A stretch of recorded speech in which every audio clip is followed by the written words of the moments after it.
These mutilations are being done for a reason.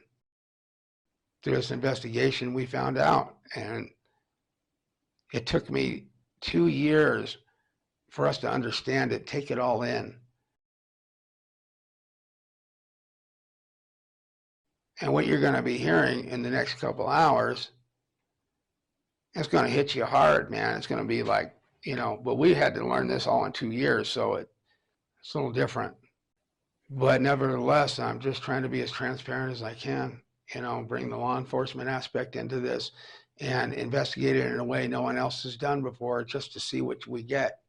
Well, I think my whole life has set me up for this exact thing. 1991 or 1992 is kind of when everything changed for me. It's when I received a videotape in the mail that came with no return address. And so I popped this thing in, my VCR, and it just happens to be this guy with glasses talking in front of a whiteboard. And he's describing how he used to be part of a back engineering team out at a base called S4 by Groom Lake, which is off of Area 51, he said.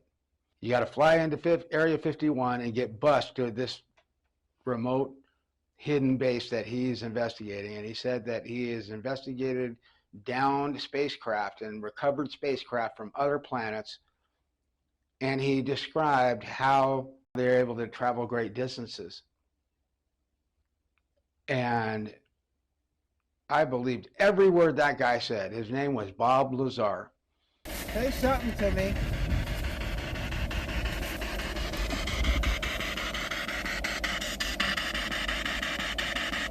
Please talk to me.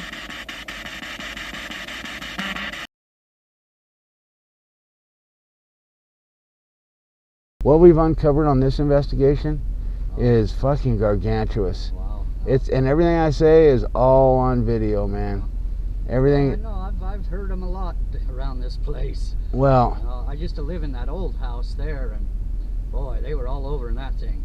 what really? Oh yeah, I'd wake up and see shadows standing over me, And what house was this? that the old white one there.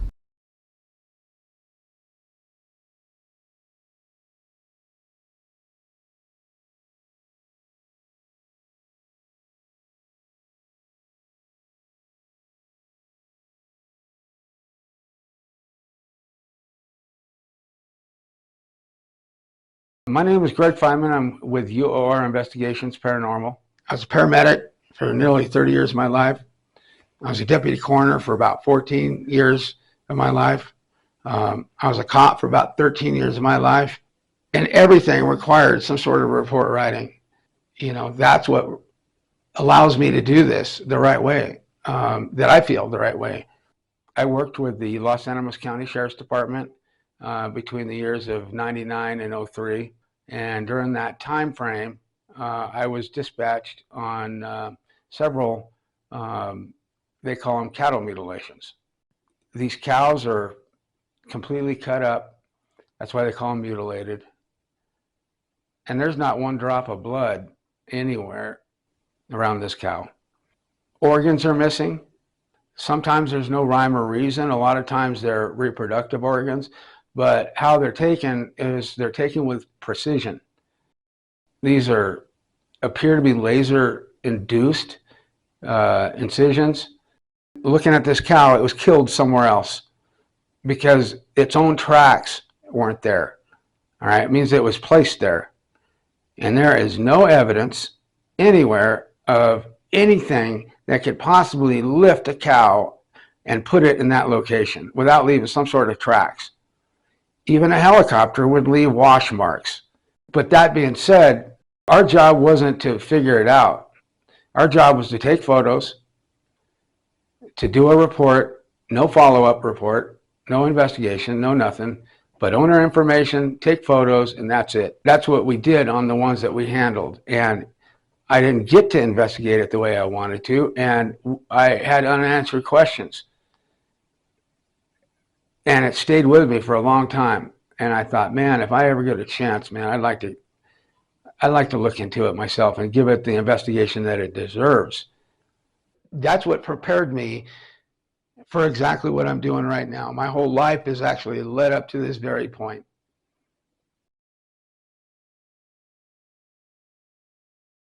In 2008, I woke up overnight with rheumatoid arthritis, and 3 months from my diagnosis, I had to retire disabled with through my pension, and that was it for law enforcement for me in 2008.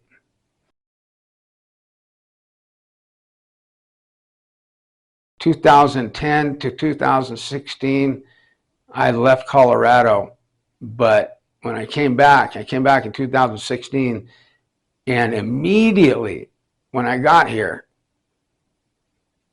I started waking up at 4 in the morning. I don't wake up at 4 in the morning if my house is on fire most of the time. And I'm all of a sudden waking up at 4 in the morning. And I start working on wanting to investigate these cattle mutilations.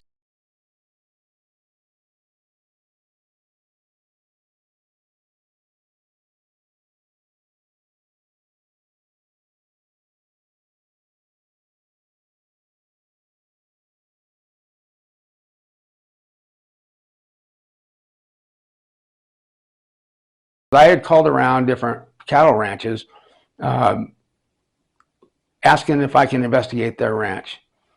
And all of them said, oh, you need to talk to so-and-so. So I called that rancher and left a message, and he called me back the next morning at about 7 in the morning. We're at the bunkhouse and just sitting on a flatbed, and we're going to talk about Tom's life. And Tom Miller, I've been in contact with, I've known for about 3 months now. And boy, he's got an interesting story.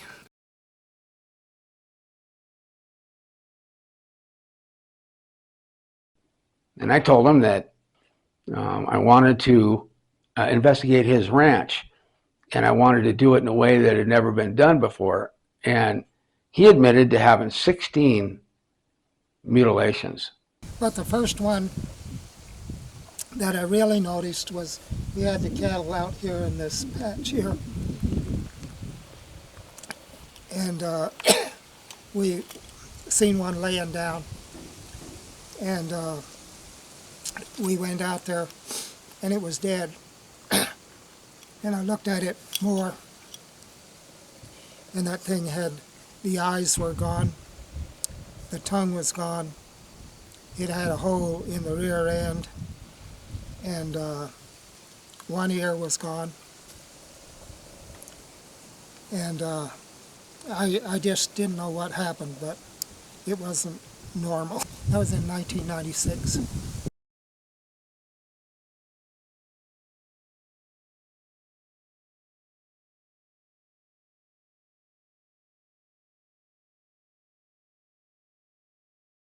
I wanted to get photos of each cow and get an age of each cow, and which I did. I got an age, how old they are, what type of cow they are, all that. And while I was out there doing that, the rancher just kind of says, "Oh, by the way, Chuck Zukowski has been out investigating these before."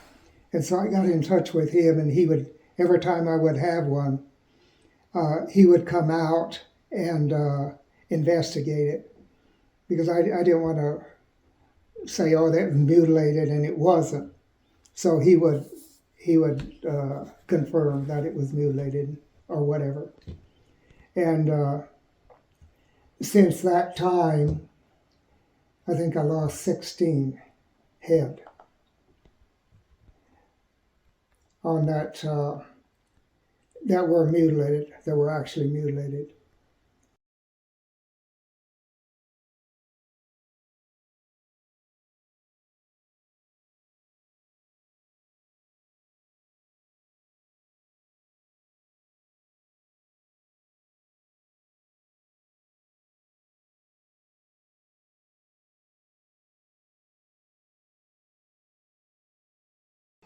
One other instance, I found two of them together, but one was her back was broke and she was still alive, and the other one was laying right next to her, and it was completely mutilated.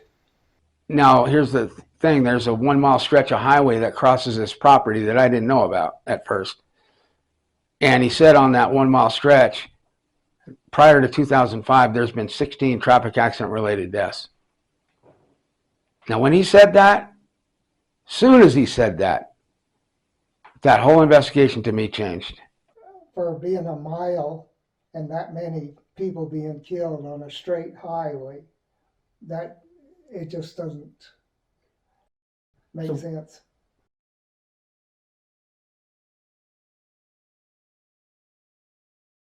What it really took to make my idea happen was a person that had God-given abilities. That's how I wanted to investigate these differently than anyone else, these mutilations.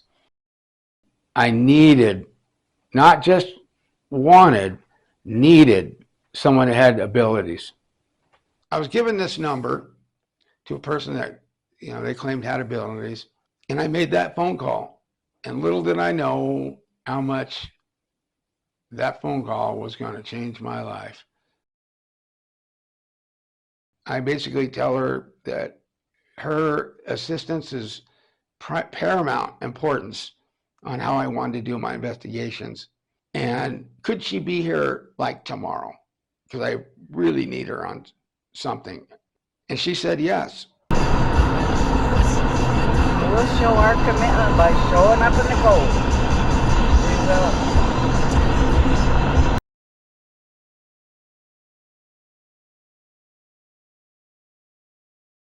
Hi, my name is Susan Gutierrez. I actually go by Mama Sue though, and that comes from me having 3 children. My oldest daughter has always called me Mom, and my second daughter calls me Mother to this day, but she loves me. And my son always called me Mama. Well, my son has been gone since '05, and I was expressing about a year afterwards to just some of my daughter's friends that I missed hearing the mama. And that's when my name began, Mama Sue. And she said that she's had these abilities ever since she was 2 years old. And she tucked them away until she was about 30. When I was a little girl, I can remember now, 3, 4 years old even, and my parents saying, Susie, who are you talking to? And I'd be like, my friend, and because I would see spirits, and I would see them in their death state. And because it happened to me at a young age, I guess, it didn't bother me. It didn't scare me to see somebody with just half a face or their guts hanging out. It just didn't bother me, because to me that was normal. Well, my parents getting upset about it made me just say, okay, I'm not going to do it anymore. I mean, everyone can say they've got abilities, but do they really have abilities? And what I found out is she does. She's the real deal. She is one of the most amazing people I've ever met in my entire life. We were going out one night, and it was cold, and Sue asked for some cold weather leggings, that I had, and so I went and I gave them to her, and she goes, I look at them. she goes, well, do these go on the inside or the outside? I was like, oh man, how they go on the inside, gosh darn it, because I wanted to say, well, honey, they go on the outside, and then go up to the gas station to get our food, and her walking around like that would have been priceless. But I blew it. I was like, no, I better not, man. That's one thing about me. I am sincerely lenient. I don't even try, okay? It just happens. She gets here, and then I said, well, the reason I have you here is I'm going to be taking you out to the site of a cattle mutilation today. And she started clapping her hands, couldn't wait to get out there. She tells me that I might not want her, because she doesn't know anything about cattle mutilations, anything about cryptids, anything about anything. And I said, honey, I don't want you to know anything. I said, it's what you pick up. That's what I want you to know. because no one has tried this before. She also said she wanted more of a part in this. She wanted to be from the beginning. She wanted to be in on every investigation from the beginning all the way through it. I was like, oh, thank you, God. Like I could, man, that I'm so happy. I knew that this was something I was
A link was established.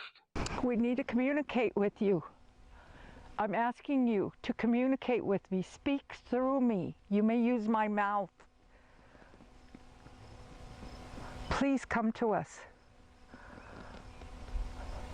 Do you remember me? I know you remember Tom. I know that's why you come.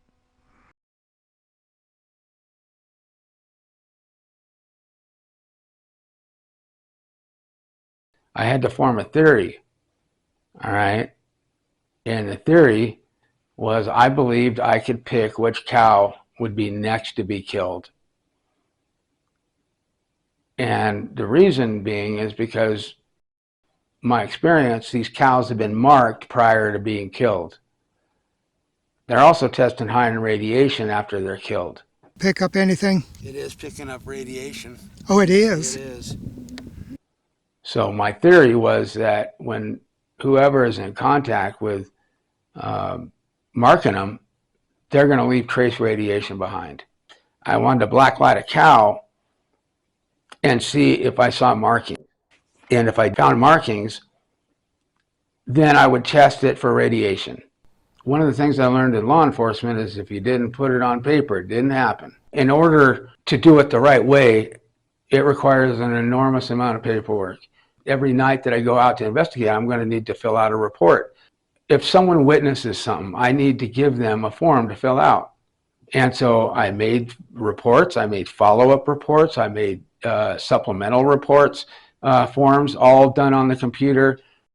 I put everything in here that we've done. Yeah. And I was saying I have about 100 pages that I've typed, but I think I've got more, man. I think I underestimated because these are all since, since, and I've done it chronologically.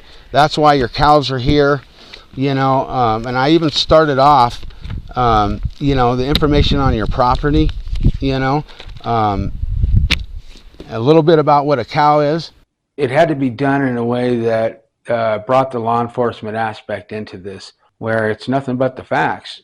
The team, in order to build it, it required an enormous amount of equipment to buy because you just don't know what you're going to fall into. So, I basically got all the equipment necessary to complete a paranormal investigation. These, never know when you're going to need one of these.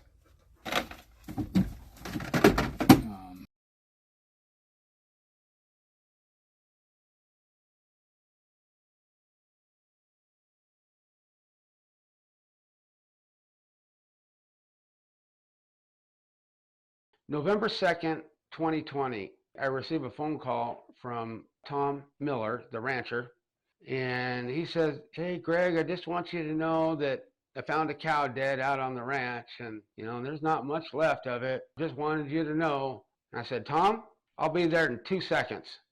But the one thing that really, you see how the ear is shaved off. Okay, well, That's how all the others are, just like that. but the whole top part of the hide was missing. Now, I know that some of it could have been some shrinkage or whatever, but there was an obvious pattern. And not only that, there was a pattern on the left chest, like a square pattern missing. And then Tom started pointing out all the other similarities that this one had that his others had. Most all the mutilated cattle that I found that I know are mutilated, they have this hole right here where they get into the chest cavity. Okay, and not only that, but look at what's taken too. The same thing taken around the mouth. Yeah, that's real familiar. I see that all the time with but especially this ear. See, it looks like it's been shaved off or something. It looks different. And usually that's what they do to those ears, just shave them off. But then, of course, the animals got into it, and it's been laying here probably a month.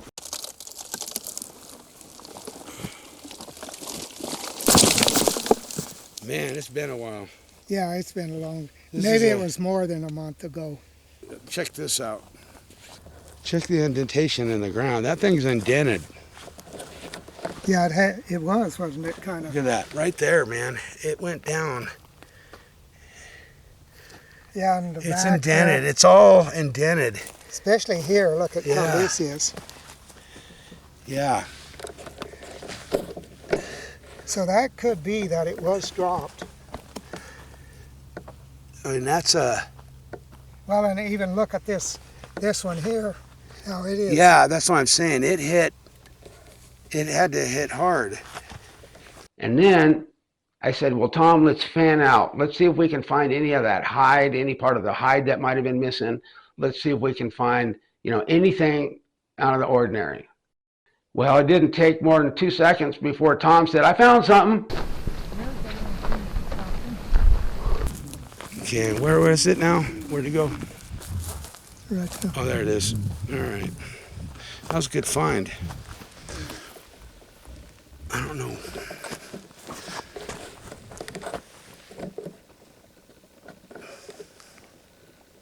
And the bone was in a U-shaped pattern that had holes on both sides of it. So I took it to a vet, and local vet here, and had him identify this bone. Almost looks like a pelvis. Is that, well, it's very small of a cow. It's only about that big. It almost looks like, I thought it was a highway bone. I've left it still out there. We had a mutilation the other day. So, Yeah, I anyways, would have to guess that she was probably pregnant and it's a pelvis. that of is a so little cat. interesting. Looking at that, that's what I would say. Well, I thank you for your time. All right. Really, thank you, man. Sorry to bother you. That was all we found of that one calf, was the one bone. So that being said, I get Mama Sue out a couple days later.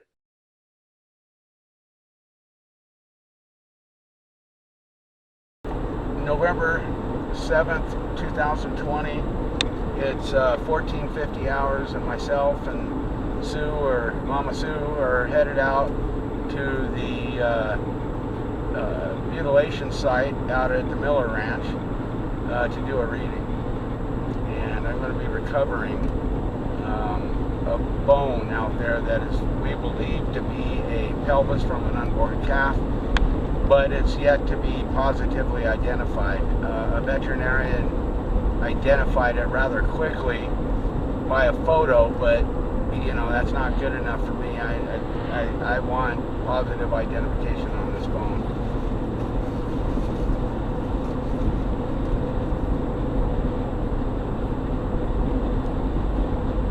She gets out there, she gets close to the cow, and she starts crying as if a mother lost her child.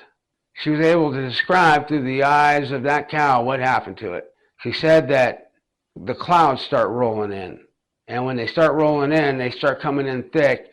The cows start getting really uptight and skittish. And she said that the cow, once the clouds came in, the cow looked up and saw lights coming through the clouds. And when they do, all the cows just scatter in every direction. And she was running away going, don't pick me, don't pick me, don't pick me, is what she was thinking. And then she got. And Sue is crying. I've never felt this before, she said, but all I can tell you is, just as I feel the spirit of a person, I feel the spirit of this cow, and it's mourning the loss of its unborn calf right now. And it made me think of cows completely different after that.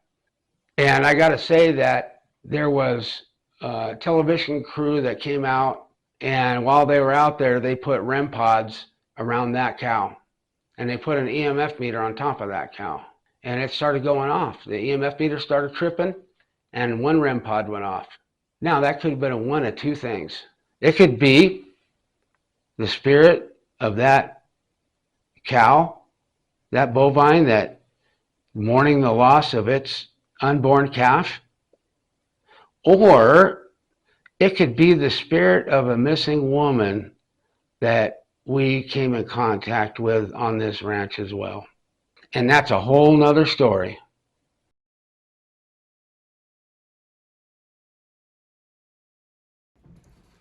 Where's Susie Q at? Where's Susie Q? Hmm? Oh, there you guys go. There you guys go. Beggars. Beggers, both of you. And where's Susie? Come here, Susie. Come here, Susie. Come here. Come here, honey. Here she comes. Come here. She even likes the treats too. One day I was outside on my front porch. I felt like I was being watched. I mean, it was an overwhelming feeling of being watched. So I started recording with my camera. I just want a sign, guys. What can you do right this second that can show me? You know, like a big old lightning strike right in front of me. Ooh. Shit, okay. Okay. You're watching.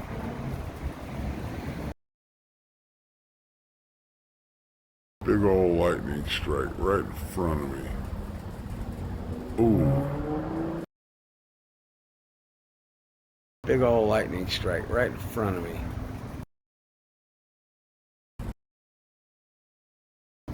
Ooh. Shit, okay. Lightning strike. Right square in front of me. I think you remember saying that Fitz, friends in the sky usually come when there are thunderstorms. Any particular reason why? Well, they said the day that I got the lightning strike that they gave me, Mama Sue got at the same time I was getting the lightning strike, she was getting We Come With the Storms. All right, and she was on her way down for us to do an investigation that night. And I called her to tell her about the lightning strike, and she was trying to tell me about what she got, and we were both wanting to tell each other what we got. And I said, well, you first. No, you tell me. And so I told first, and then she said what she said, that they come with the storms. And the reason is what we do know, we said that the craft comes in about 30 feet off the ground, but it comes in looking like a low-lying cloud. Again, there's a 1 mile stretch of highway that crosses Tom Miller's property on Mutilation Ranch. Prior to 2005, there was 15 traffic accident related deaths on that 1 mile stretch of highway, one of which the rancher witnessed. You witnessed one specific accident, correct? Can you tell me about that accident? Yeah. Yeah, I was across the highway working at a corral, and I just happened to glance up, and this vehicle it looked like it was off the ground a foot or two, and it's kind of sideways. And it came down, and as soon as it came down, of course, it was sideways, and it spun like that, and a woman was killed there. But I don't know what happened before. I didn't see coming down. I just happened to glance up when that thing was up, whether maybe she swerved or what. But it just looked so strange. I just happened to glance up, and that thing was up in the air, and boom, rolled. Because of that, I took Mama Sue to that location to just get a feel on what we might find out there. Mama Sue, about 2 minutes later, says, oh, I just saw something walk between me and you. I didn't get a good look at the man, but the woman I saw clearly. She was Hispanic, about 5'5", 5'8", wearing a cowboy hat, black hair. The day that I saw this young girl standing beside me. What'd you see now? The dark outline, the whole darkness, as though it was a real person. I saw him walking up from behind, and I don't... Whoa, look at this. What is it? Look at that. Oh, look at there. Would you looky there now? Oh, we've got readings. Yep, they're here. I kept asking her, what is your name? What is your name? Can you give me your name? Come on, use the energy. Use the energy. There it is. There it is. See? Oh, hello. Thank you for being so cooperative. She told me, Maria Elena, Maria Elena, Maria Elena. 3 times, just like that. So I assumed that was her name. Okay, didn't get much more that night. About a month later goes by. I think it was June 24th. 2020, we went out there. Sue gets out and says, I'm getting something, but it's kind of weak. And I was holding my EMF meter. Do you have any questions you want to ask me?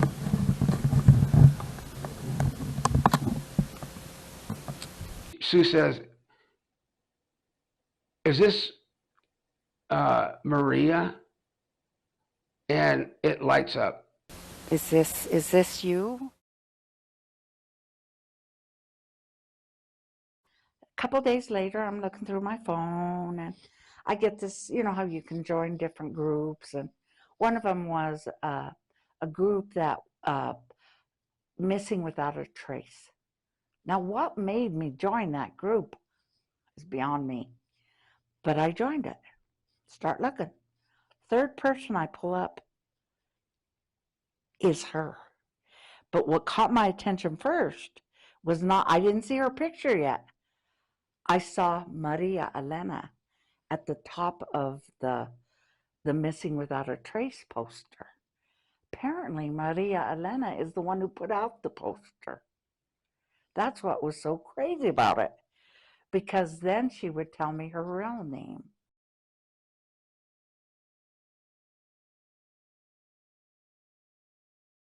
So we go back out to the site armed with that information.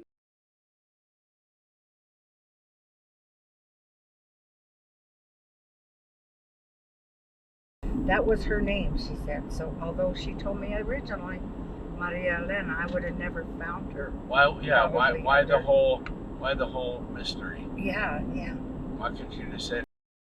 Yeah. Probably because we had to look into it. Maybe that's why. Maybe because it was listed as Maria Elena. Yeah. And we needed to know that. Right. Yeah. Exactly. I wouldn't have found it the same way. Definitely. That was pretty neat. So I'm very anxious to get in touch with her and have her feed us to some of the bones, and then we can try to help her have her closure and her family have their closure. Well, we're gonna find something. Oh yeah. And we started asking her questions. Please give us some detail we can prove. We were trying to ask her to, please come forward, and why. We said, how are we getting you?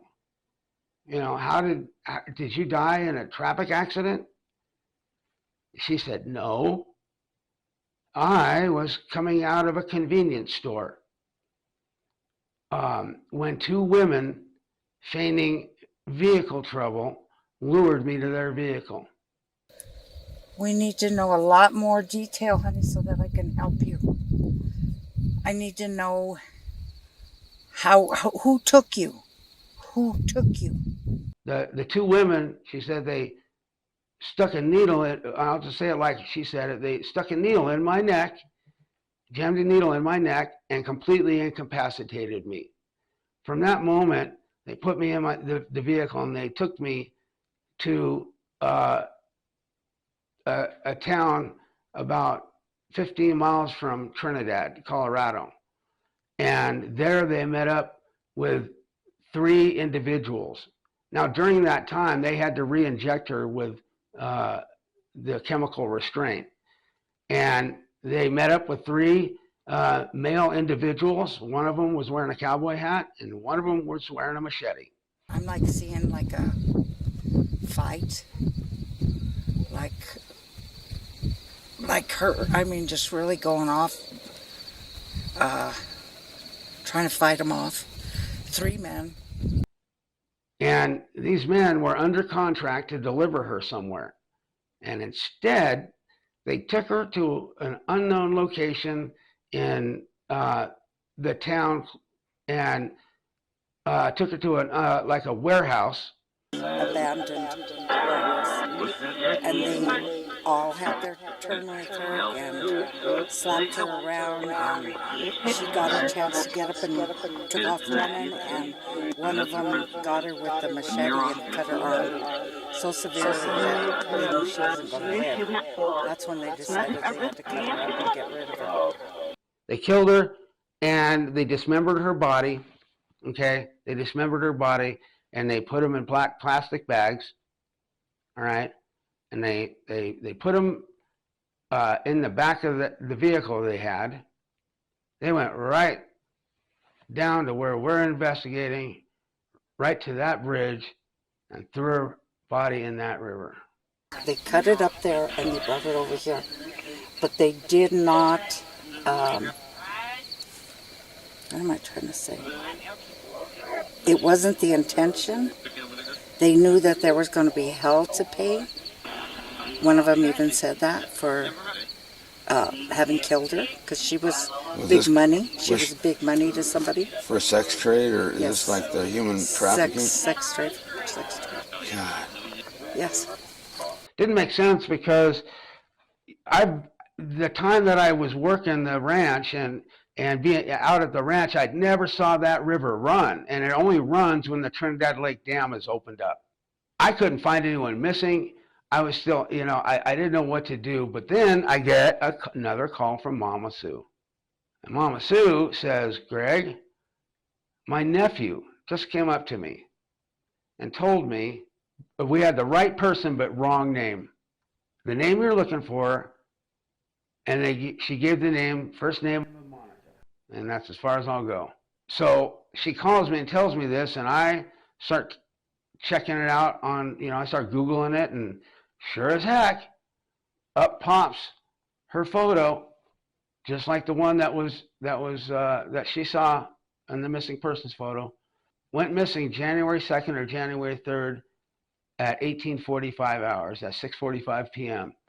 I had to figure out if that river was running, so I looked it up to see if there was a flow report for the river, and there is. And I looked it up and I typed in the dates, January 3rd to January 6th, 2019. And January 4th at 10 a.m., they opened up that dam.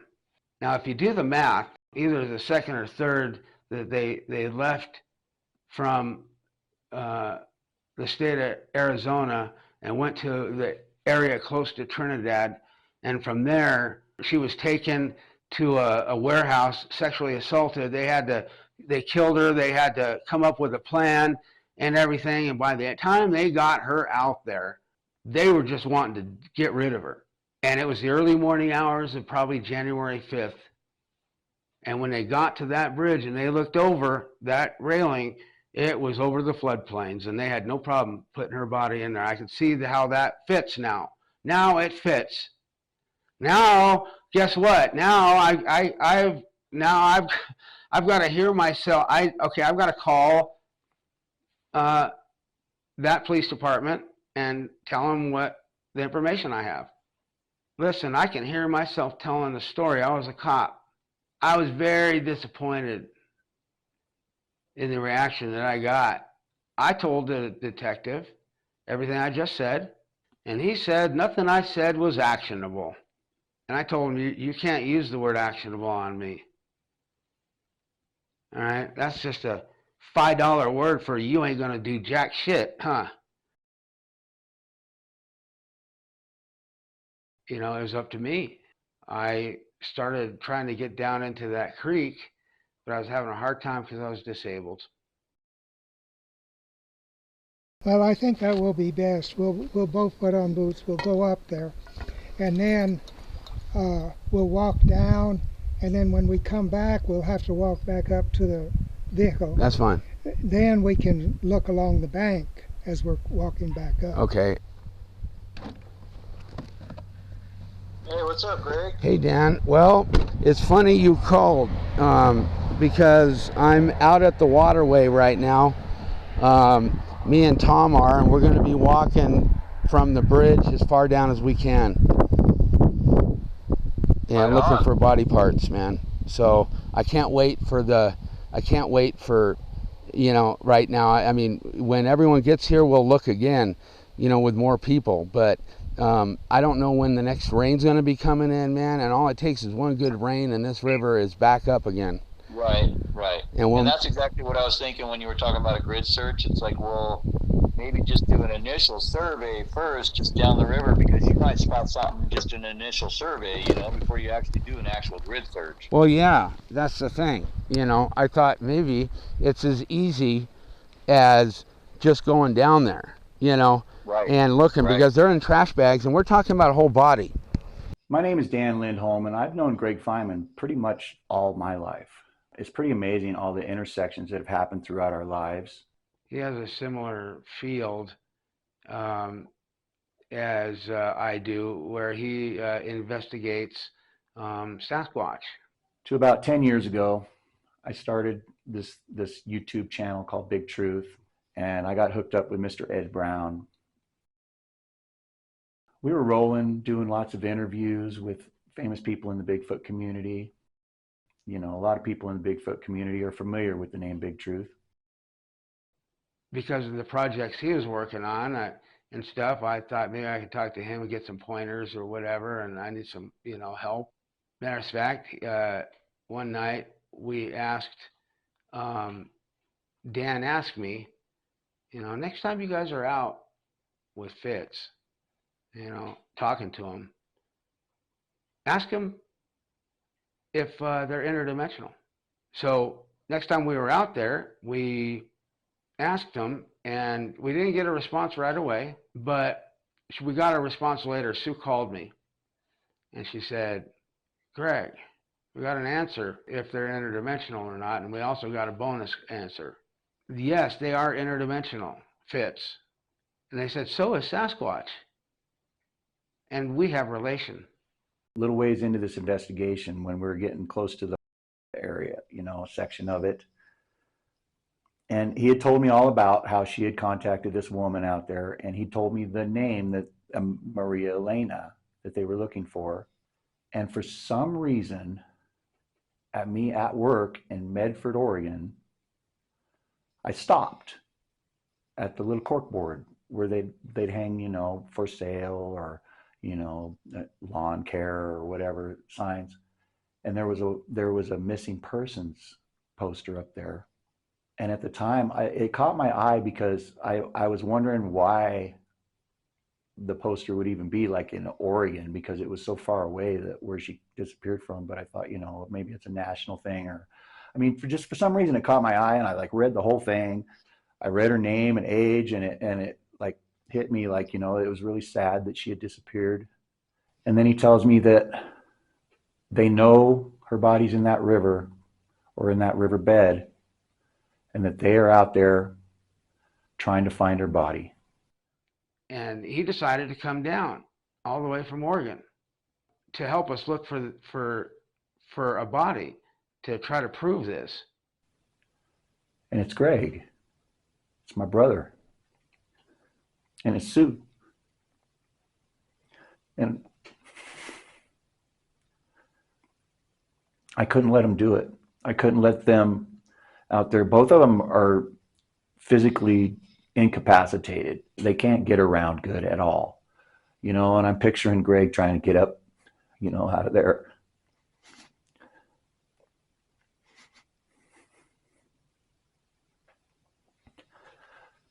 Anyway, I felt a need to come help him.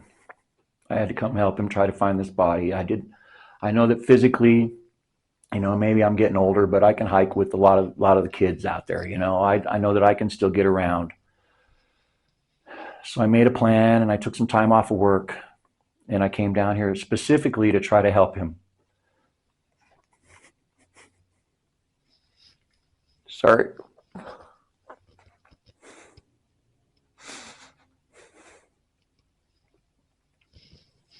I hate this shit.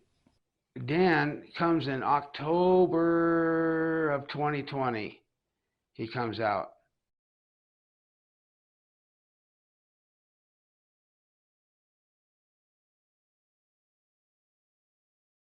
You don't want it? It's good. I don't like bacon. You don't like bacon? It's becoming more and more evident that Bigfoot and some of this paranormal stuff are somehow connected, because they just always happen in the same places. Or it could be as simple as, like, if it is some kind of a portal that's involved, the Bigfoot is somehow just attracted naturally to the portal area, and then these other things are all happening because of the portal. You know, it's just wide open. You have no, there's theories everywhere. Nobody knows. Nobody knows. You know, that's what this is. This is groundbreaking, because if we can create an environment where this psychic, it's undeniable what she can do with this murder case. If we can come up with a body, then her abilities are going to be at that point undeniable. That's right. And then when she tells people what she's learned about the aliens and that, it's gonna be substantial. It's gonna blow people's minds. It's gonna be a really big thing. Break things open. Immediately when he gets here, we start having experiences. Greg takes me downstairs and starts showing me all of his equipment. And he's going through one and then the other, you know, showing me his cool, like, boom mics and all his different cameras. And he gets to an item that's called the portal.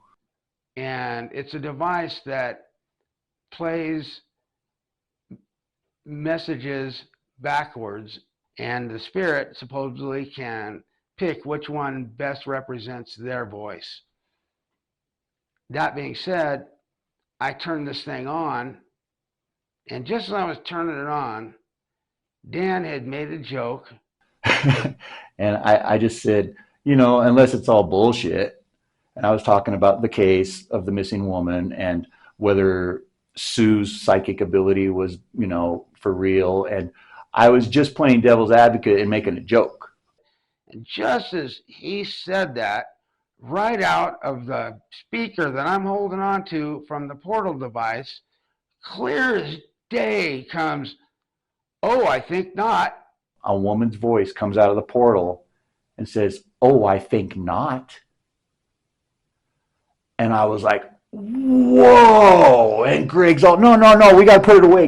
We don't have Sue here. She needs to be able to tell us what's going on and what we're talking about. And I was just like, oh my gosh, I've never, ever experienced anything like that in my life.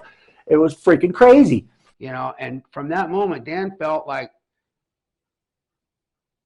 he was being held on to his, like someone was holding on to his shoulder. I took a photo of Dan while he was in our living room, and man, right in front of him, there's this huge, I mean, it looks like this big, like, looks like an orb. So after we were downstairs and we had this experience, we came upstairs and Greg started showing me all of his reports and all the pictures of the cows and everything he had so far. And we came to the missing persons picture of Monica. And I was stunned, because somehow, some way, that was the poster that I was looking at in Medford, Oregon, in the hallway at my work. Now, I don't know how that happened, but somehow I was given a heads up. It is October 12th, 2020.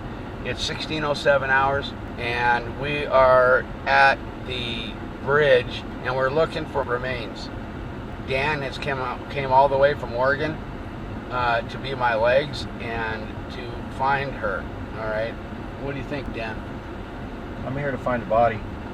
I think it's going to happen. I feel real confident. This waterway is not very wide right through here, and it's lined with trees, and I just have a real good feeling that I'm going to find something caught in those trees. And how do we know about this? It's psychic. And that's what all this investigation is based on. This is kind of a do or die moment to give this person who may have extraordinary powers true legitimacy if we find a body out here. All right, man.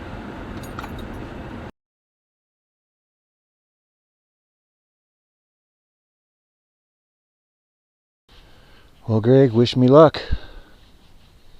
Will do. Good luck, man. And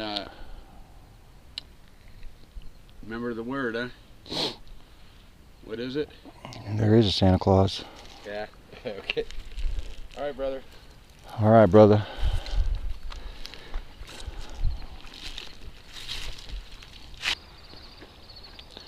will take note. Right here, on this fence line right here, it smells like something dead. Did I miss you? Dan is here with me right now. Have we gone far enough, or did we go not far enough?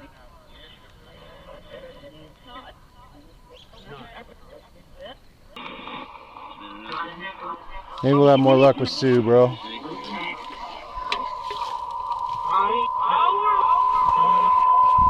Big truth out. You know, that if I ever meet them face to face, that I will kneel down, and because I just want them to touch Just my like- head. yes. I want to touch their head. It's out of respect. I don't Yes. worship them. No, not like but God, I not respect like them God, no. like a Like a almost Queen of like England or almost like a near God kind of thing. Not a God, but like but it's just the respect of their knowledge, just showing, hey man, you are far greater than I am. And hon, I've done everything I can to make people believe that you're down here. Yes. You know, I've made all the authorities believe that you're down here, or that I've told them that you're down here, and you know the trouble I've been having trying to get help. And this is us. This is help. This is it. I am the help. Help me. Yeah. Help you. Yes. Please. You know, we just want to help you so bad. So bad. Here's the thing. Just because we find a body part, I mean, she can cross over whenever she wants. Oh yeah, I mean, there's there's no. she has to go. Yeah. It would just help us to get put her family at ease. I mean, you don't have to cross until you're good and ready, girl. I will be available to you anytime that you come to me and let me know that that's what you want to do. There she is. Hey, baby. Okay. Thank you, honey. Come a little harder. Grab it a little more. Give me a hug. I'm sorry, hon. I'll back off. It stopped. Oh yeah. Great. Oh, thank you.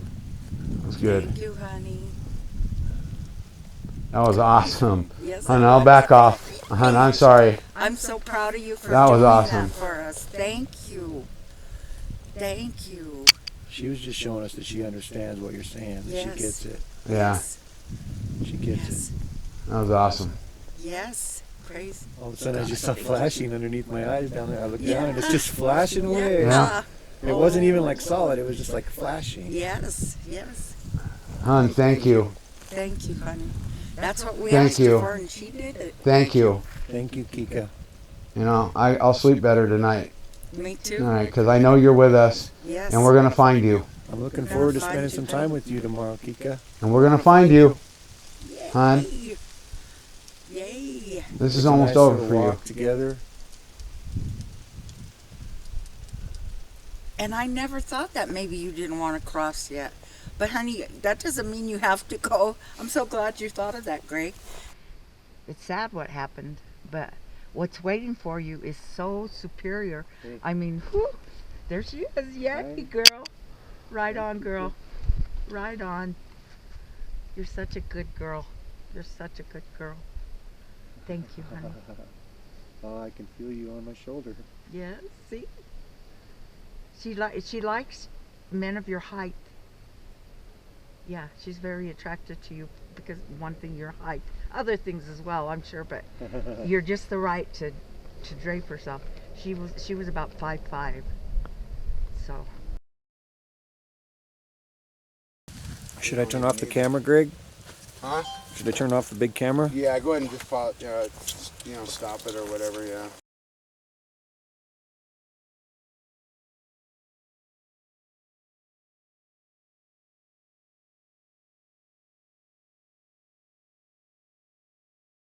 We're very, very lucky and that we were chosen. And if we ever do get the big experience of the ride, what's going to happen? Dan's going to be telling us, like, dude, so they were flying a spaceship, man. All of a sudden, we're doing like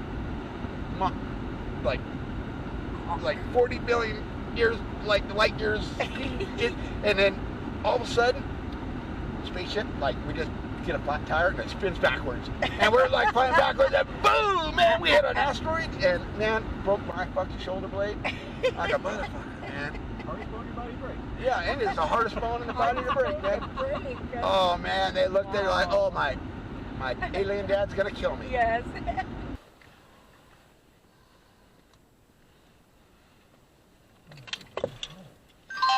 I'd love to hear something. Was that something like what you guys heard? I to hear something. To hear something. To hear something. Was that something like what you guys heard? I more growly, like he said, more threatening. I think it sounded a little more threatening than a wolf's call. What are you sensing, Sue? I'm sensing something that I don't know. Okay? Does that make sense? Yes. It's something I don't know. It's some kind of an animal. But it's something I don't know. Hmm? I heard it. Did you hear it?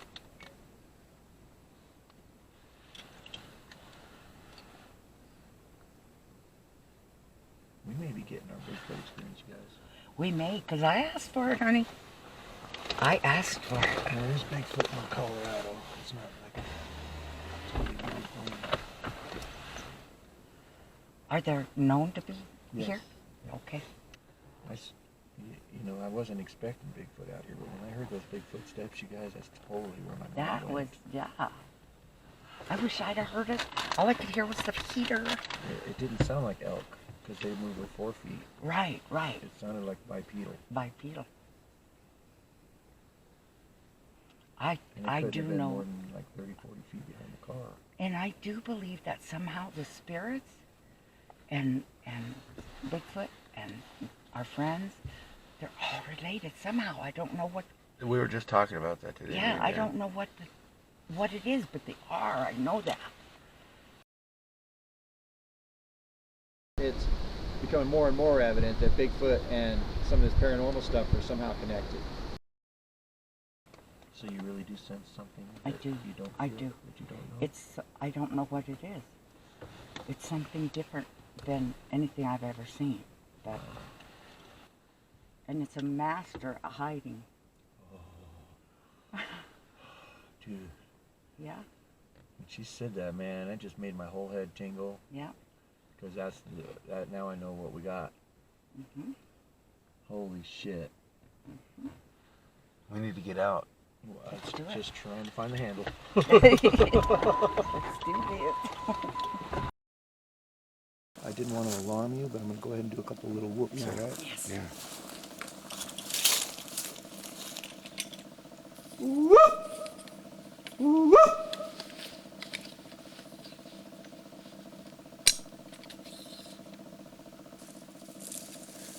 I think they're too close to give a whoop back. Yeah. So we would just like to hang out with you, you know? We want to be your friends. Let's get back in the vehicle and just see if it happens again. Let's do it, because it's cold out here. I got one thing. It asked me, who are you? How do I answer that? Huh? Your friends.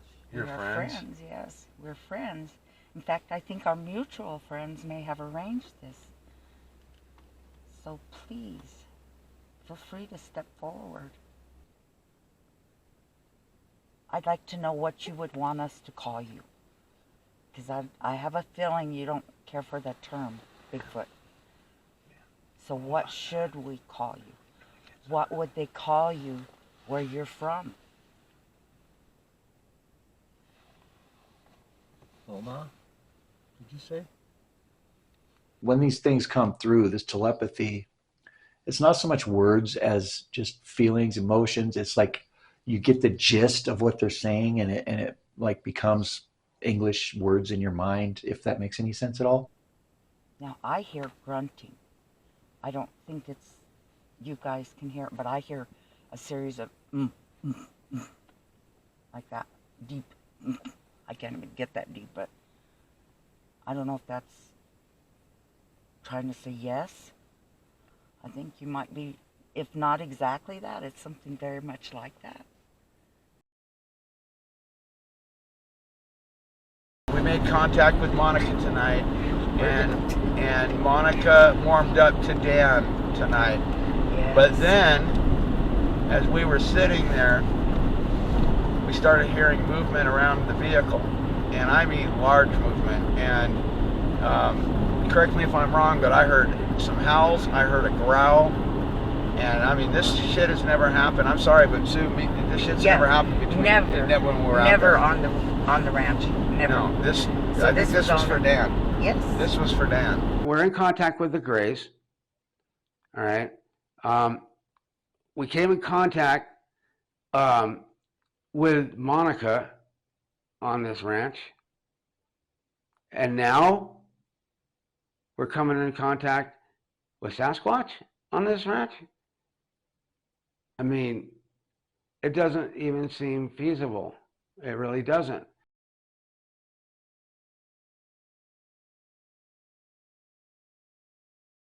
So Greg and I are actually in contact with a family of 5 Oma.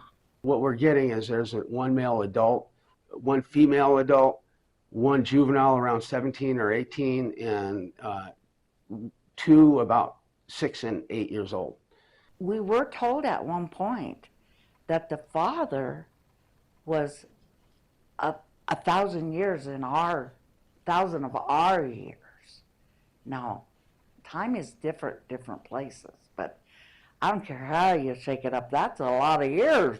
So we started gifting Oma in October of 2020.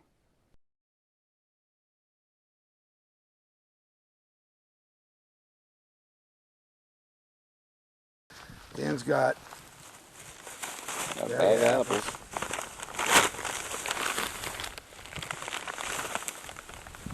I'm gonna go down here and deploy them.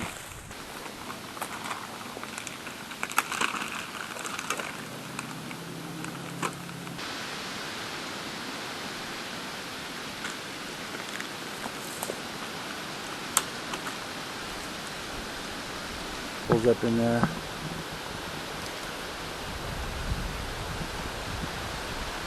All right, here we are. Hello. At the place.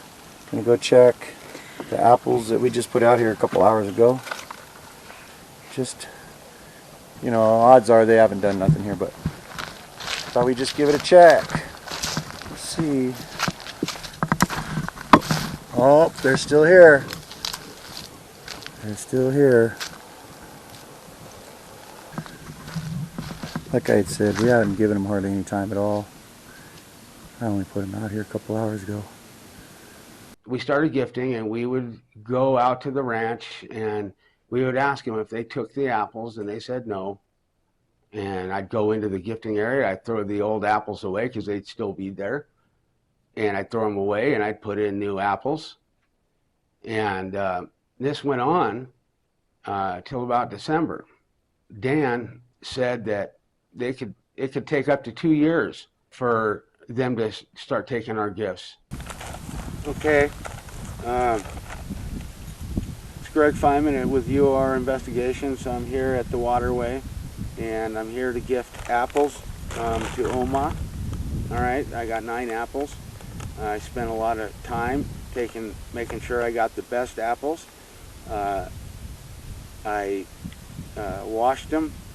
Spent about 5 to 10 minutes on each apple, washing them and taking care of them, and really putting love into them, because I hope they sense that, because I really want them to feel that I took extra care in picking the right apples, and that I inspected each one.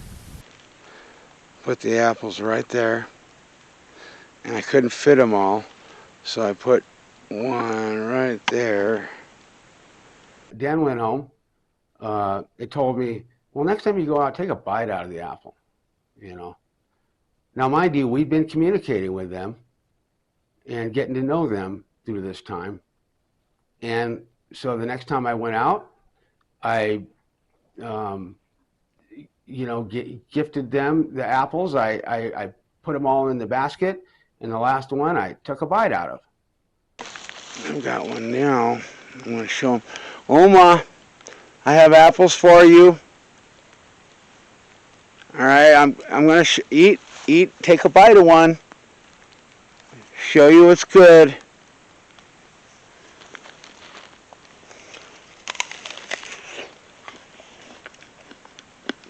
Oma.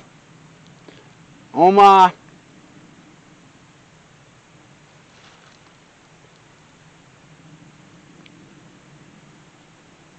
I left apples.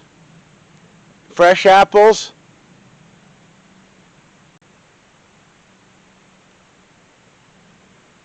I love you guys. And I'd only give you good apples. I took time making sure they were the perfect apples. And at first they wouldn't take the apples. At first they didn't, I don't know, they probably just weren't sure. But then after Greg took a bite out of one, it was like, well, I guess it's on. Give me a good experience with Oma today, Lord. I ask all this in your name, and I pray. Oh, one other thing, Lord. Please fill my friends in the sky, fill their love, their hearts and their bodies with the love that I know you can give, Lord. Please do that for me. They deserve it. I'm here to gift apples, and I'm going to play some music for them and just see what happens. And I'm not expecting anything really magical to happen today. I just want to gift them apples. I was supposed to do it earlier, and I haven't, and not been feeling up to it, and so now I'm here. So I'm going to leave everything recording. So I went into the gifting area, and there was no apples. Going down there right now.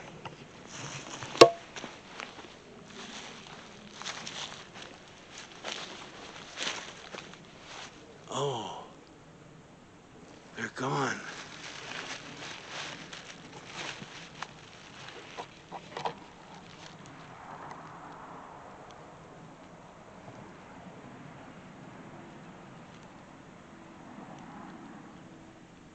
There's nothing there.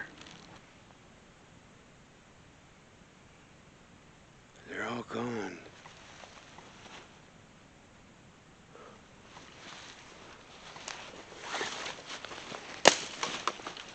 Even those. We came back out the next time after gifting more apples, and we came out and asked them if they took the apples, and they said yes, we did. One thing I forgot to mention, and maybe I already said it, was, Oma's planetless.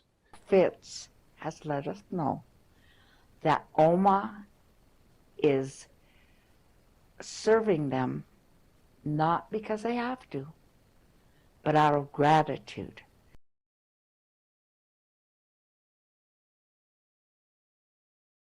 Oma has told us of several things. One of which, I don't think this is something they don't want out, all right? But when one clan member sees another clan member, they give each other a sign. And that sign is they double up their fist and they have their index finger out like this, and I'll take my hat off, and they hit their head like that and they point upwards. And what that means is we're one collective. We had an idea where they're coming out of to get the apples. And the area is right where we had tracked down a portal that's on this property. When Greg started this investigation, I thought it was all about Mutilation Ranch. I thought it was all about the cattle mutilations. And that's where I thought it was going to end. Now it's like the story of everything. And it's all encompassing. I don't even know how to describe it. I don't think there's one particular person that we're in contact with as much as it is the race that we're in contact with. That's what it's led to is where we're at right now. And I'm just trying to find my place in this.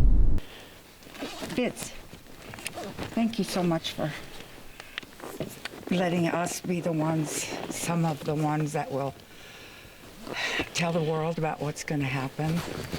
So FITS stands for Friends in the Sky. They are good. They are the tall grays, and it just upsets me when I hear people trying to make them sound like they're so evil and bad. They're not. They're not. What we do know of them is they're full of love and compassion. I asked Mama Sue to please ask them what we can call them because I don't feel comfortable calling them the Grays. So we asked them, what can we call you? Well, Mama Sue picked up to call them friends. I think right now, I think Greg would like to talk to you. Can you tell some of the things on your mind, Greg? Yeah, I'm filled with questions. I put all my faith in you, but I could really use like a little verbal hug, saying that I'm doing the right thing, that we're on the right track, that, I think about this day and night. It doesn't stop for me. It's in my dreams and it's, in my waking moments. Every moment I've got has to do with this project. Greg was chosen long time ago, as I believe I was and Dan was too. Mama Sue called me one day and she was crying. She says, Greg, I got something to tell you. I'm like, what? I thought something was wrong with her. She goes, Fitz is the one that gave you rheumatoid arthritis. Greg's life has been a test of his character, and he's always passed because he is a man of high character. He's had some hard times, just as we all have, but he's got a heart of gold, and he would not compromise himself for anybody, Now, I woke up with rheumatoid arthritis overnight in 2008, and a month later I had to retire disabled. I lost my marriage. I lost my career. I lost my house, my cars. I lost my dog. All right? I lost my dog. And she said that they did it to teach you humility. I had to learn humility. And I had to find the Lord, those two things. You had faith in me, and I'm grateful for what you did. Yes. And showing me humility and teaching me humility. I needed to learn that, and I am a happier person with myself today than I ever have been. I get to talk to you guys, and I have you. You're my friends. Right. I get to say you're my friends. You get to, and who gets to say that? I know. That's pretty special. That is real special. They mean more to me than pretty much any earthly thing going on, man. Mm-hmm. There ain't a possession that I have that means more to me than what they mean. Right. And I'm grateful for the fact that they've loved me this long, yes. To stick with me, that they didn't give up on me. That's why I'm never going to give up on them. Exactly. They didn't give up on me. And man, I went through there had to be some times that you were questioning if I was ever going to get my crap together. They told us about time and how they can manipulate time. All right. And it came to me, this graph that they told me to make. Fitz tells me to do things here and there. This is relation to time and space, and they wanted me to do something that represents how they can manipulate time. I don't know exactly how, but they do it. But how they're showing me how it's possible. Okay. And it started off by having me draw this. All right, this represents time. Time, they said, is not linear. Time fans out in all different directions. All right, it doesn't go. I mean, it also. But if you see this, you'll see a pattern, and it seems to be heading that way. All right, but just because I do this doesn't mean I know exactly what I'm doing. All right, it's just what they're telling me to do. And then what I wrote on the back is these numbers are for our benefit. The numbers are only here so we can grasp the concept of how they can manipulate time. If you look at let's just pick anywhere. Let's just pick, I'm just gonna go point right here. That 11 right there, that box. All right.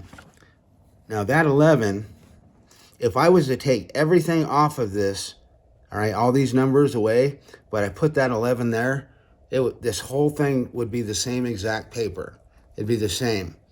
But see, the thing is, you need to know what that number is, all right? Be able to hop in.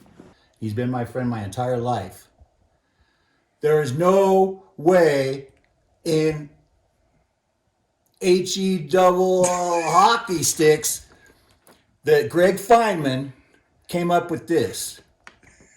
There's just no way. There's no way. This is really complicated. So what you're saying is, I'm just saying this came Greg from was never somewhere really else. known for his hey, let's talk about math. Yeah. No. And I'm just saying that, I mean, I don't think anybody that I know could have come up with this, but most especially Greg Feynman would not have come up with this. This came from somewhere else. I can vouch for that. They said that. Guaranteed. They said that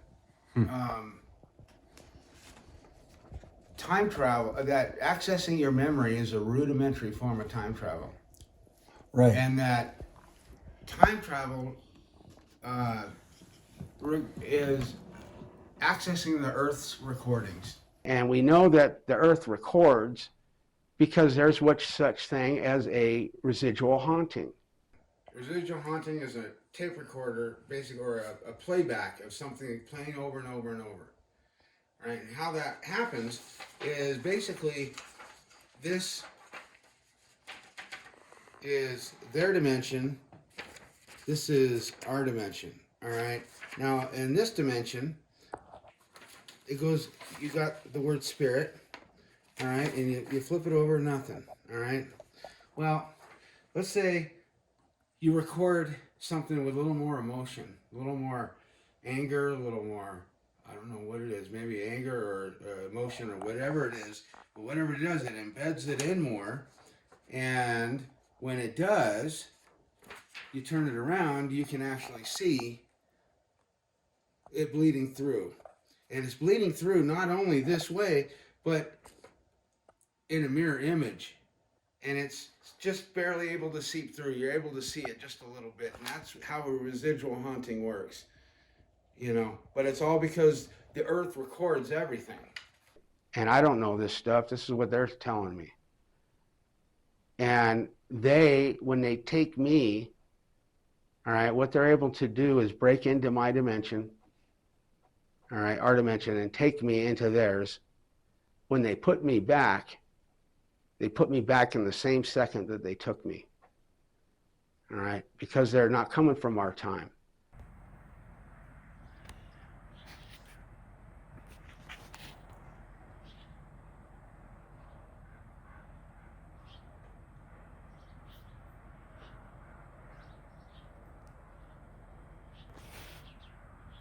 Multiple times they've shown how they can manipulate clouds and how they come in taking the cows looking like a low-lying cloud. I'm just checking that cloud out. It was a little denser before. Kind of odd. Fitz said that it's more important now to be a good person than ever. All right. They've told us some things that's going to be happening. And soon, we believe that Fitz or they've told us that they have one collective thought. So when you're talking to one, you're talking to them all.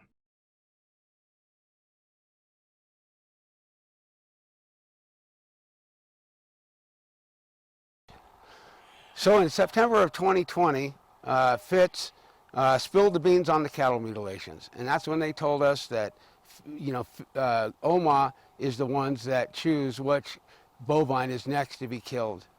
Well, that being said, we were on top of cloud nine, me and Sue, that they told us that.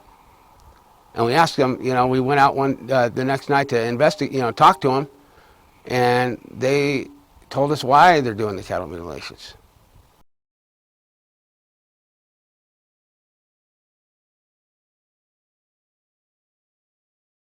In order for anyone to listen to us, all right, you know, something has to happen that gets everyone's attention.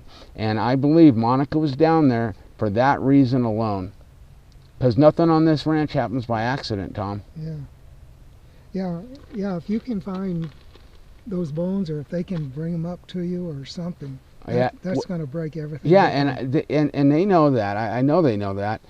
We feel like when all this story comes out, the whole story, that her bones will then be found. And that's so important because the girl is not at rest. I am under the belief, and I believe I'm right on this, that they have had her body parts all along. And that when they went in the river that night, they took possession of them. And that they're going to release them when they are ready for this to come out.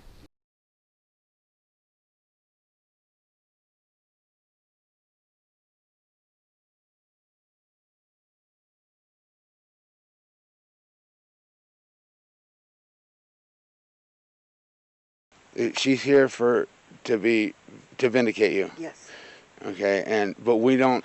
So we're going to ask our friends when is her body going to turn up? Am I on the right track? Do I need to keep going looking for answers? Because everywhere I'm going is turning up snake eyes. We're not here to solve her murder. No. I know we're not here to cross her over. I know that we're here, all right, for this message, and that Kika's role is to vindicate you. Yes. You know, we know we're learning what our role is. But what is our role? Why are you telling us? What are we going to do about it? Exactly. How are people going to listen to us if we can't even get people close to us to give a shit about what we're doing? People won't listen to us. But with Kika's body turning up, yes. You know darn well this is going to go nationwide if her body turns up. Yes. You know, just please. And when are they going to give us visual confirmation? Yes. Ask that. Oh boy, that's a biggie. We want so much to see you. We want so much. And it's not we.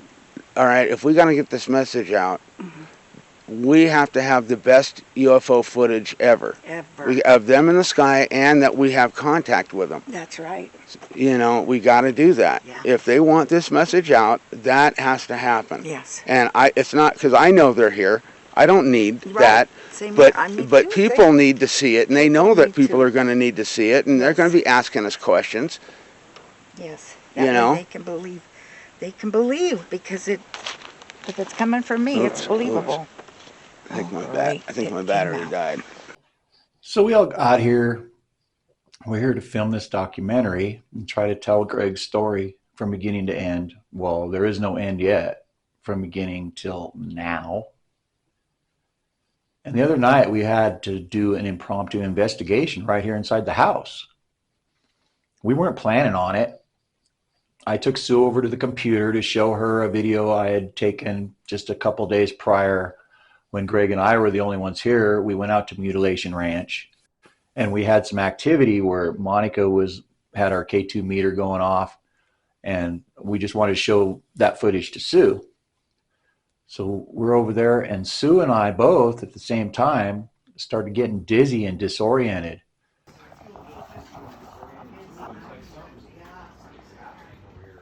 So I actually caught her from falling down at one point. She had lost her balance, and so I'm holding her. We put her in the chair, And like I say, I was also feeling dizzy and disoriented. It was a really strange feeling. In fact, at one point I walked away from Sue because for some reason I thought that what I was feeling was emanating off of her.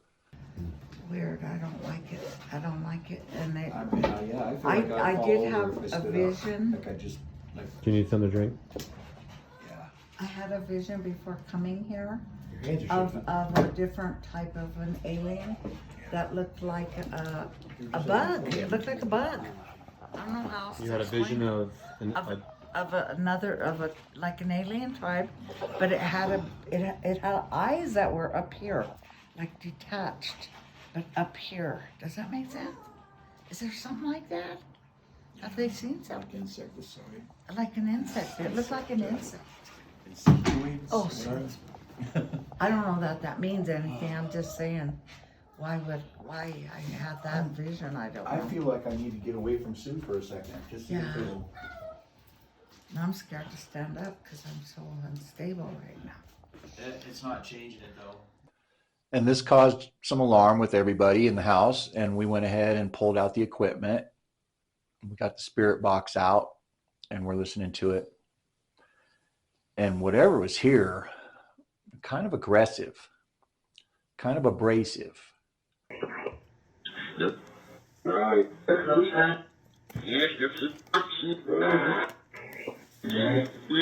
I hear you. Again, We here know we you're here. None of us fear you. And you just need to step forward and talk to us. I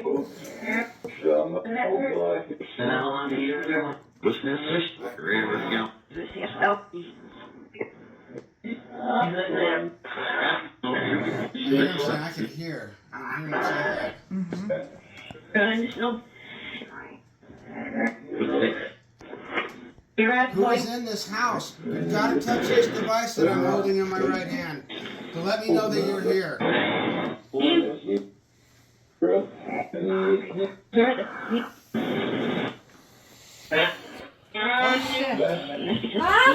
What's up? What's up? Oh my God. What's up? Something was coming at me. Oh my God. I've got you. I've got you. Stand back. Nothing's allowed to touch you. It ran at me. And it had red eyes. We've got you. Please, dear Lord. Protect us, Father God, with your. And Sue was attacked by something that came flying out of the corner and through the living room and into the dining area where Sue was. And Sue turned with horror on her face. She says, "Oh shit." And she turns and runs into Ryan's arms over in the hallway. And Ryan caught something with his camera when he flipped around to catch her.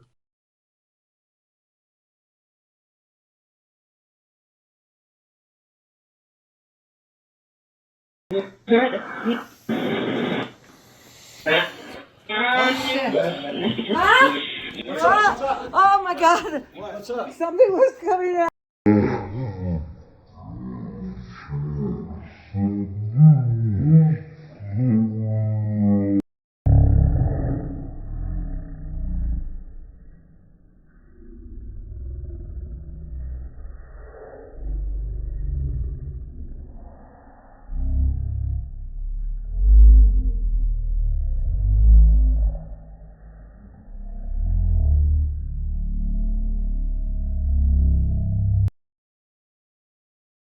Well, as my buddy Ed says, I don't put much credence into orbs generally. I'm pretty sure usually that it's just dust particles or a lens flare. And most of the time when I see something that's presented as an orb, I can see right away that it's not. But because of the way this thing moved so independently of the camera, it's very, very compelling. Whoever this is needs to touch this device that's in my hand right now. How come you're not stepping forward to me? Why are you not stepping forward to me? I'm the reason all this is happening. It's because you're the most in tune. view of the biggest antenna that they can see, Yeah. like the lighthouse and the fog. He gets very upset when I get hurt. It's a knowing that Greg's role in this whole thing is more important than anybody. And that is why he does not get attacked. He's being protected. It's not that they wouldn't want to protect me as well, but Greg is definitely protected. So originally, we thought this investigation was going to be about the cattle mutilations.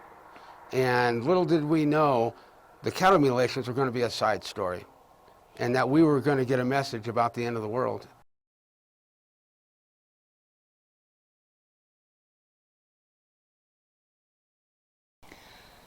When I first found out, I just want to throw this in there, that the world was coming to an end, I did go into a state of depression for about a month. I did not leave my home. I did not speak to anybody. I was just like, why would you tell me this? But I believe that ultimately the reason I'm involved was to help Greg get to the point that he is at now with finding out about his own abilities. He's able to communicate directly with Fitz through telepathy. And I think that was really my main job here. And I'm glad to do it. And I haven't, to be honest with you, I don't know what my job is, but they told me to study the Bible because I'm going to need to know it. And since then, I've gotten ordained as a minister. And my head is in the Bible 24/7, pretty much. Okay, I'm gonna be brave, and I'm going to ask our friends. The news that you gave me last time I was here about the world ending, and what I didn't understand was what our involvement is. If you can make that clear to me, it would help me to get there sooner. Is there a plan for us? Can we stop it from happening at this point if we do something to change what's happening? Is it a cataclysmic event that happens? Is the water going to be poisoned instantaneously, as well as the air be tainted so badly? We'll lose the quality of air soon. That's all they're saying, soon. So what does that mean? What's going to happen that's going to make our air tainted?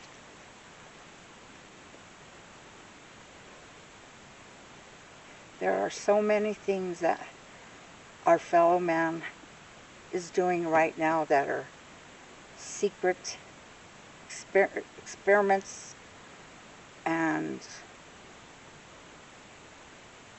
it could happen anytime. The quality of air.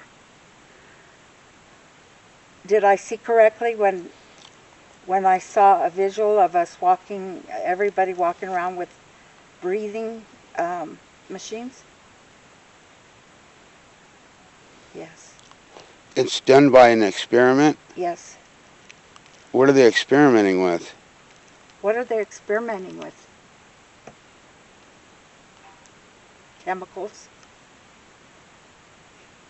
Oh my God. They are actually thinking of a chemical warfare. Who?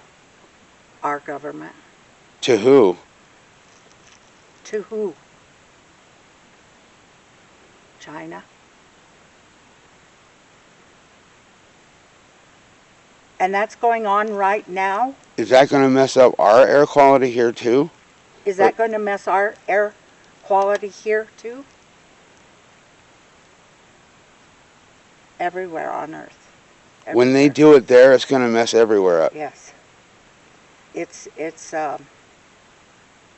chemical warfare, and all they have to do is let that out, and man, it'll spread like like wildfire. What's their goal for doing that? Yeah. Taking, getting rid of China? Yeah. But it's going to end up killing all of us. Yeah. Yeah. Yeah. This could happen very soon, is what they're telling me. They said that the world as we know it is going to be completely over. They said that our air and our water supply are going to be contaminated to the point where we have to wear masks to breathe, and only treated water can be drank. And I asked them, well, does this happen because we drive too many Humvees or something? They said, no, it's going to come in the form of an attack.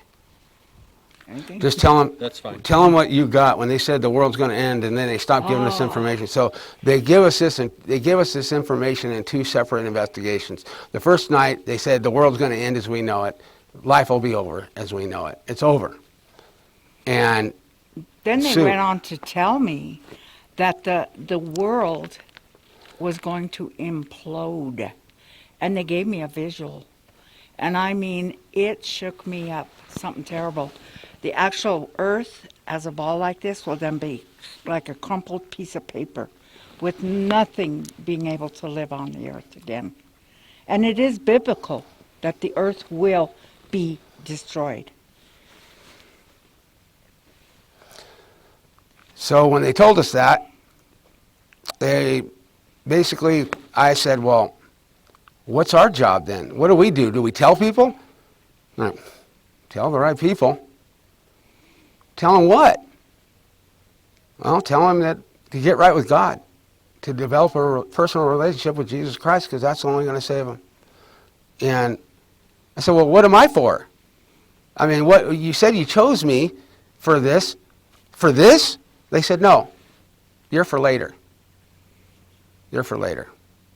And After this event. That's about all they've told us so far as what Greg's part will be, but it's big. And they also told Sue to tell me that they're going to make it up to me for getting me sick. They told Sue, and they not only told her, they showed her. They took her, and they took me one night. Again, they've taken us a couple times together, and they showed Mama Sue the body that I'm going to be going in, that they're going to be putting me in. And she said it was biological, that she got to touch it. And she said, but when she touched it, she could feel that it was skin, like it was real skin, but that under the skin it felt mechanical, so to speak. And she said they're going to be putting me in that body.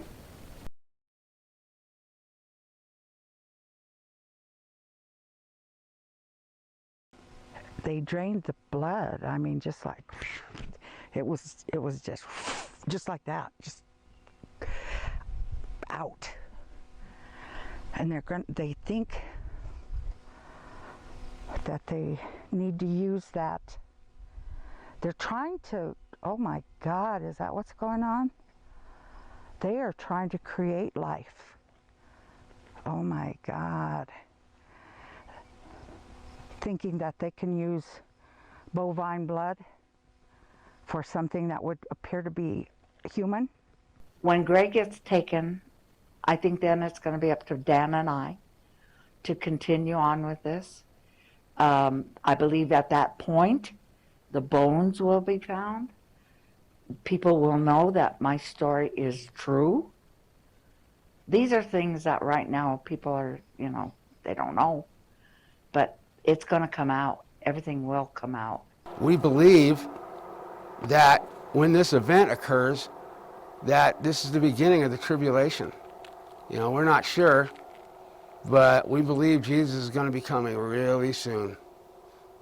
And they've alluded to that fact, but no one knows but the Father. And he will come as an ark of fire. And everyone that's still in their sin will be burned, but the ones that are all in Christ will be refined.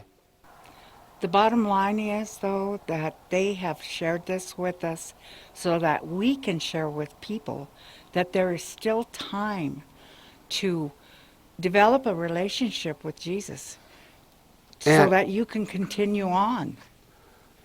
It says in 2 Thessalonians 4:17 that we that are still alive and are left are going to be caught up together in the clouds to meet the Lord in the air.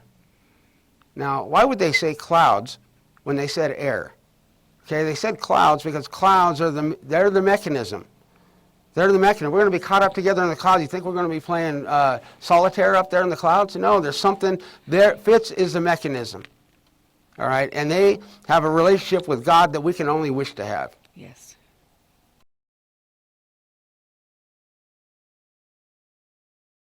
There's still time to get right with God. And if you do, you might be one of the fortunate ones to make it to the new world and at least to heaven. I mean, you can't go wrong either way.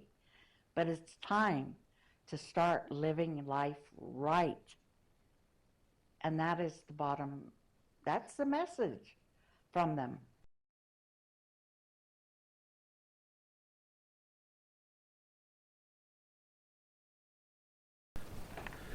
I love them. They're my family, you know. They're my family, and I love them. I mean, I don't know if I could, how life would be without them. You know, I don't know. I mean, when I take them to get groomed, and they're just at the groomers for a while, I feel I hate it at the house without them. You know, I can't wait for them to say they're ready. Because they always make me feel like I'm not alone.